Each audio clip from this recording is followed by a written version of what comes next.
Magandang farming mga kwatsero, kamusta kayo? Sana ay okay lang. Ngayong araw mga kwatsero ay uuwi ako ng Mindanao kaya sumakay ako ng tricycle papuntang LRT station. LRT ang sasakyan ko papuntang NAIA Terminal 3. Bumaba na pala ako sa EDSA station at sumakay ng jeep papuntang NAIA. At nasa 13 pesos nga pala ang pamasahe mula dito sa EDSA papuntang NAIA Terminal 3. Medyo may kabilisan ang biyahe mga kwatsero dahil wala ng construction sa daan. At nung dumating ako sa airport mga kwatsero ay dumiretso na ako sa boarding gate assignment ko. Hindi na ako pumila para mag-check-in dahil nag-online check-in na ako. Na-delay ng 2 oras ang biyahe ko at inilipat din ang gate assignment ko. Kaya bumaba ako sa 131. At kalaunan ay nagsimula na ang boarding process namin. At inabutan na kami ng dilim mga kwatsero. Kaya kinakabahan na ako dito kung anong oras kami makakarating ng Mindanao at babiyahe pa ako ng mahaba-haba dahil nasa dulo ang airport ko. Sa Cagayan de Oro pala kami maglalanding mga kwatsero.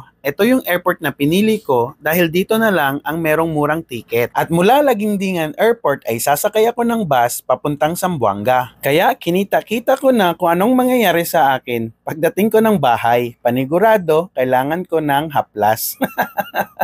At sa tagal-tagal ng pag-aantay ay nag-take off na din ang sinasakyan naming eroplano. Dito, pinagmasdan ko yung mga ilaw sa baba. Ang gandang pagmasdan talaga ng kamay nilaan pag ganitong oras mga kwatsero. Kaya sa tuwing babiyahe ako, gusto ko talaga ang window seat kasi maganda talaga yung mga tanawin. Gaya ng mga ilaw na to, masyadong maliwanag at iba-iba ang kulay. Para bang nagbibigay ng senyales sa akin na dapat maging masaya tayo sa kabila ng mga pinagdadaanan natin kung meron man. Chill vibes ba? At dahil naantala ang biyahe namin ay nagutom ako mga kwatsero, hindi ko na nagawang kumain sa airport. Kaya tinignan ko yung menu dito sa Himpapawid at nakita ko yung presyo na ay dukha pala ako, wag na lang.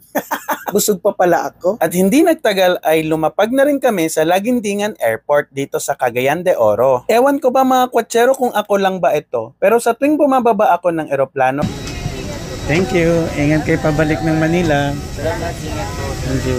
Palagi talaga akong nagpapasalamat sa mga cabin crew sa pagbibigay nila ng serbisyo sa akin. At sinasabihan ko sila na mag-ingat sila pabalik o pauwi ng Maynila. At sila naman ay natutuwa at nagpapasalamat din sa akin. Kayo ba mga kwatsero? Nagpapasalamat din ba kayo sa mga cabin crew? Mag-aalas 10 na pala ng gabi nung ako'y nakarating dito sa terminal ng van mga kwatsero. Ito na lang yung sasakyan ko papuntang Iligan at doon na lang ako mag-aabang ng bus papuntang Zamboanga. Dito ay nakakaramdam na ako ng pagod pero hindi ko masyadong ininda mga kwatsero dahil maganda naman yung van na nasakyan ko. Bago, malinis at mabango. Kaya kahit pa